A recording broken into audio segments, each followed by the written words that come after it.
दोस्तों, मैं हिमांशु एग्ज़ाम दरबार में आपका स्वागत करता हूं। ये वर्तनी का दूसरा वीडियो आपके सामने है और इसमें कुछ नए शब्दों को हम शुद्ध रूप से लिखना देखेंगे। दोस्तों, वर्तनी को शुद्ध लिखना एक अभ्यास की प्रक्रिया है। इसके कोई विशेष नियम उपलब्ध नहीं हैं कि आप उन नियमों को जान करके स्पष्ट रूप से किसी शब्द को सही या गलत चयन कर सकते हैं। तो अभ्यास अति आवश्यक है और इसी अभ्यास के क्रम में हम नए शब्दों के साथ शुरुआत करते हैं। पहला शब्द है अंताक्षरी। दोस्तों, अंताक्षरी बोलने में सही लग रहा है, लेकिन शुद्ध रूप इसका है अंत्याक्षरी। अंत्याक्षरी ही इसका शुद्ध रूप है और अंत्याक्षरी लिखने के लिए हमें आधा न यानी कि बिना स्वर वाला न, आधा त, य और उसके बाद छ और र का इस्तेमाल करते हैं। आगे है अवनति। अवनति कोई शब्द नहीं है, अवनति है अर्थात। अर्थात लिखते समय हम लोग हमेशा ध्यान रखेंगे कि हम अर्थात ऐसे ही लिखते हैं, लेकिन बिना हलंत का अर्थात हमारे एग्ज़ाम के लिए गलत हो जाएगा। आगे बढ़ते हैं दोस्तों अगले शब्दों पर। अगला शब्द है अपहुन्नति। अपहुन्नति को हम ऐसे नहीं लिख सकते। जैसे एक शब्द है जिसे हम अक्सर गलतियां जिस शब्द के साथ होती हैं, जैसे है चिन्ह। चिन्ह को लोग ऐसे लिख देते हैं, ये बिल्कुल गलत है। चिन्ह को शुद्ध रूप से लिखने के लिए हमें ध्यान रखना होगा कि हमें ह के साथ न को लिखना होगा। और आपको एक बात बता दें यहाँ पर कि यहाँ जो चिन्ह शब्द लिखा है, इसमें जो पूरा दिख रहा है, यानी ह हमें पूरा दिख रहा है वो आधा है, और न जो हमें आधा दिख रहा है वो पूरा है। इस पूरा और आधा का मतलब ये है कि ह में स्वर नहीं है और न में स्वर है, इसीलिए इसे हम चिन्ह यानी न, चिन्ह न अंत में आएगा। इस बात का ध्यान रखिएगा उच्चारण करते समय। वैसे ही है अपहुन्नति, तो इसमें ध्यान रखिएगा ह के नीचे न आएगा, यानी न यहाँ पूरा है और ह आधा है। उल्टा है देखने में ह पूरा लग रहा होगा, लेकिन ह आधा है यानी बिना स्वर वाला है, और न पूरा है यानी कि स्वर युक्त है। ऐसे ही आह्वान। आह्वान में भी ध्यान रखिए, आधा ह लेकिन लिखेंगे पूरा, और वह आधा दिख रहा है जो कि पूरा है, और न। तो यहाँ पर आह्वान में ह आधा व पूरा। वह पूरा का मतलब कि वह में स्वर है और ह में स्वर नहीं है। आजीविका। आजीविका शब्द को देखेंगे हम। आजीविका। इसके बाद है आमिष। आमिष में मूर्धन्य सा होगा। ईर्ष्या में ईर्ष्या नहीं, ईर्ष्या शब्द है। उच्छृंखल, ये उच्छृंखल शब्द है। उ आधा छ और री का इस्तेमाल किया गया है। ऊंचाई में हमेशा ध्यान रखिएगा कि बड़ा ऊ होगा। उन्नति में हमेशा छोटी ई की मात्रा होगी। औद्योगिकरण, ये शुद्ध रूप से उद्योगीकरण शब्द होता है। आपको अटपटा लगे जरूर, लेकिन इस बात का हमेशा ध्यान रखिएगा कि ये उद्योगीकरण शब्द है। आगे बढ़ते हैं। कवयित्री, बहुत महत्वपूर्ण, अति महत्वपूर्ण वेरी इंपॉर्टेंट है ये। इसको ध्यान रखिएगा, कई बार परीक्षाओं में ये अक्सर पूछा ही जाता है। कवयित्री, मैंने आपको पिछले वीडियो में कुछ शब्दों को एक साथ लिख करके दिखाया था, उसी क्रम में कवित्री भी है। ये कवियत्री नहीं है, कवयित्री है। जैसे मैंने आपको कुछ शब्द लिख करके दिखाए थे, जैसे एक शब्द है सरोजिनी।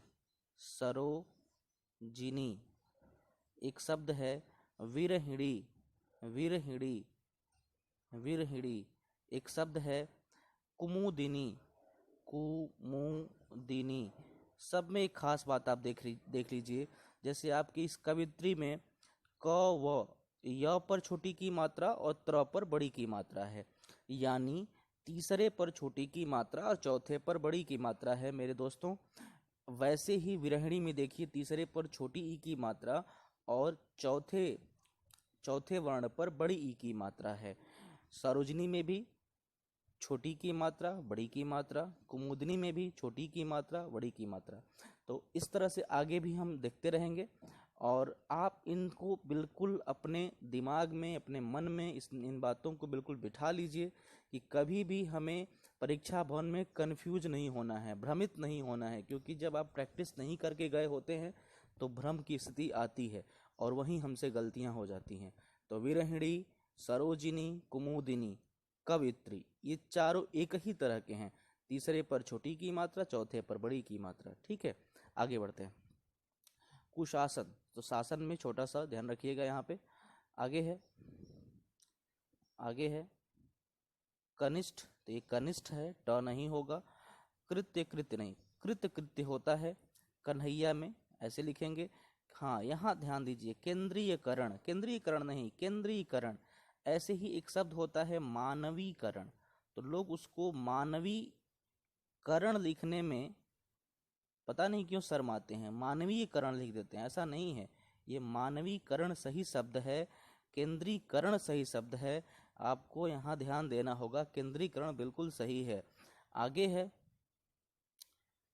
छात्र, छात्र ऐसे लिखेंगे, छात्र। इसके बाद है गर्दभ, गर्दभ गधाई को कहते हैं। गणित, गणित ये ऐसे लिखेंगे।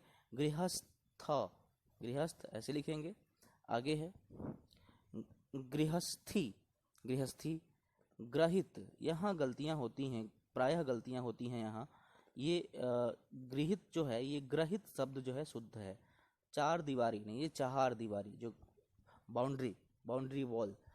आगे चरमोत्कर्ष, यहाँ ध्यान रखिएगा, चरम, चरम धन उत्कर्ष से बना है, तो यहाँ पे ये जो ऊपर र की मात्रा लगाते हैं वो गलत होगा, चरमोत्कर्ष ऐसे लिखना है आपको। आगे है क्षमा, क्षमा ऐसे लिखते हैं। और उसके बाद है जमाता, तो जा माता होता है, ज माता नहीं, जा माता, दामाद को कहते हैं। तो आगे बढ़ते हैं दोस्तों, कुछ और शब्दों पर ध्यान दीजिएगा। आगामी, आगामी, आगामी का शुद्ध रूप है आगामी। अंतर्ध्यान नहीं होता, अंतर्धान होता है, गलतियां होती हैं लोगों से, ध्यान रखिएगा, अंतर्धान। अमावस्या, यहाँ अमावास्या है या अमावस्या, दोनों सही है, ध्यान रखिएगा। बस आप ध्यान रखिएगा, दंत सा यानी छोटा सा होगा। अधीन, आधीन नहीं, अधीन होता है। आकांक्षा शब्द सही है।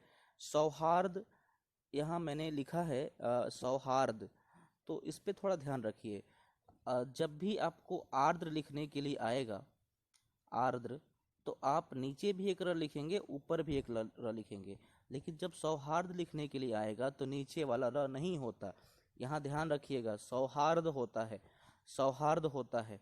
अगला है आह्लाद, आह्लाद कोई शब्द नहीं है, आह्लाद शब्द है, वही जो मैं पीछे बताया है, आ ह आधा, ल उसके नीचे, तो ह पूरा दिख रहा होगा लेकिन है आधा, ल आधा दिख रहा है लेकिन है पूरा। तो आह्लाद। इकट्ठा, तो पहले ट फिर ठ। उपरोक्त कोई शब्द नहीं है, उपरोक्त हम कह लेते हैं, सही है उपरयुक्त। उत्पात, ये आधा त, पपया की मात्रा और त। उज्ज्वल, उज्ज्वल, ये बहुत गलतियां होती हैं यहाँ लोगों से, बहुत गलतियां होती हैं उज्ज्वल में, तो यहाँ ध्यान रखिएगा। उ आधा ज, फिर आधा ज, फिर व और ल, ऐसे लिखने को आ जाए। प्रज्वलित, तो यहाँ गलतियां मत करिए, यहाँ एक ही बार होगा, ये ज एक ही बार होगा, लेकिन अभी अगर समुज्ज्वल लिखने के लिए आ जाए, अभी ये समुज्ज्वल लिखने के लिए आ जाए तो बिल्कुल उज्ज्वल की तरह ही लिखेंगे, दो बार आधा ज लिखेंगे। आगे है उपलक्ष्य, उपलक्ष्य, उपलक्ष्य होता है। उन्मिलित, उन्मिलित ऐसे लिखते हैं। कलश बड़ा सा होगा। कालिदास, हाँ कालिदास नहीं, कालिदास होगा, ऐसे ही। योगीराज, मैंने आपको बार बार मैं बताऊंगा, योगीराज। मंत्रीगण, मंत्रीगण, मंत्रीवर, छोटी की मात्राएं ध्यान रखिएगा, यहाँ योगीराज, मंत्रीगण, वैसे ही कालिदास। आगे बढ़ते हैं, अगला है कैलाश, छोटा सा होगा, ध्यान रखिएगा। कार्यक्रम आप लिख लेंगे। कंकण, कंकण ऐसे ही लिखा जाएगा। क्यारी, क्यारी ध्यान दीजिए, क्यारी कैसे लिख रहे हैं, क्यारी पर ध्यान दीजिए। कौतूहल, छत्र, छत्र ऐसे लिखते हैं। गरुण, ये अड़ा ये वाला होगा। गोपनीय, ये उच्चिप्त वर्ण है, ये अड़ा जो है, अड़ा अढ़ा, इन दोनों को हम द्विगुण वर्ण या उच्चिप्त व्यंजन कहते हैं। आगे है अगला, अगला देखिए, गरिष्ठ, उसके ऊपर छूट गया, गोपनीय, ग्रहिता, घनिष्ठ, चिन्ह, देखिए मैंने पीछे बताया ये चिन्ह, च्यूत, जागृत नहीं जागरित सही है, जेठ, ज्येष्ठ, जेठ, तड़ित, तड़ित, अड़ा नहीं लिखना, ड लिखना, तड़ित, तिलांजलि, तिलांजलि ऐसे सही होगा। तो इस तरह से हम लोगों ने कुछ शब्दों को लिखने समझने का प्रयास किया दोस्तों। फिर आगे हम अगले वीडियो में और शब्दों को लेकर के आएंगे। और ये आपकी आने वाली लेखपाल की परीक्षा, जैसा कि शासन ने घोषणा की है कि आने वाले लॉकडाउन के बाद हम लेखपाल की भर्ती करेंगे, तो लेखपाल की भर्ती के लिए अति महत्वपूर्ण होगा ये। इसमें से निश्चित रूप से 1 या 2 प्रश्न रहेंगे। मैं पिछले लेखपाल भर्ती में सिलेक्ट हुआ था, मैंने नौकरी नहीं की, लेकिन मुझे पता है कि लेखपाल की भर्ती के लिए हमें क्या क्या पढ़ना होगा। तो आने वाले एक सीरीज हम लेखपाल के लिए लेके चलेंगे।